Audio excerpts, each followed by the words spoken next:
నా best friend వచ్చి నాకు ఈ వాటర్ బాటిల్ ఇచ్చింది. ఇందులో 2 drops విషం వేసానని చెప్పింది. నవ్వుతూ చెప్పింది, తాగాలో వద్దా అని ఆలోచిస్తున్నాను. పిచ్చా శ్వేత నీకు?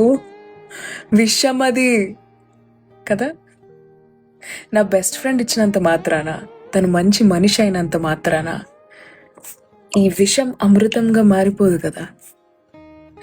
అలాగే నువ్వు ప్రేమించే వ్యక్తులు, నిన్ను ప్రేమించే వ్యక్తులు నిన్ను తక్కువగా చూపిస్తున్నప్పుడు, నీతో చెడుగా ప్రవర్తిస్తున్నప్పుడు అది కూడా స్వీకరించకూడదు. విషయం లాంటిదే అది కూడా. నీకు ప్రేమించిన వాళ్ళు ఇవ్వడం అంతకన్నా ఎక్కువ దారుణం.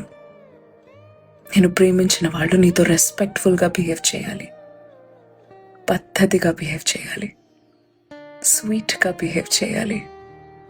ప్రేమిస్తున్నాను అని చెప్పి ఎప్పుడు నేను ఒక జోకర్లా తయారు చేయకూడదు, పంచింగ్ బ్యాగ్లా చూడకూడదు.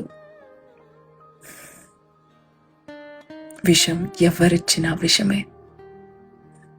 గుర్తుపెట్టుకో, మొహమాటానికి పోయి తాగకు.